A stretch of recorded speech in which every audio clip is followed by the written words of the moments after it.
Hello guys, and welcome back to MS Tech Tutorials. And in today's video I'm going to be showing us how to switch your server or how to change servers in Valorant console. And let's get started. So the first thing you guys are going to do is just make sure you are at the home page. So just make sure at the home page. Once you're on the home page, click triangle or whatever it is for Xbox. You know, it should say up there on the top left, click play.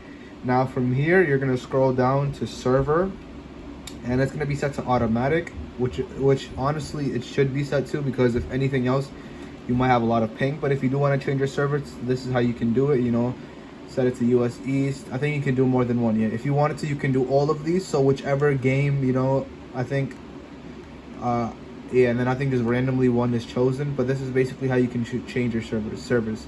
I don't know if you can, actually no, you can. If you want to do it to like a different continent, like Asia or Europe or whatever, you're gonna need a Europe account, and then you know you can play Valorant console like that too.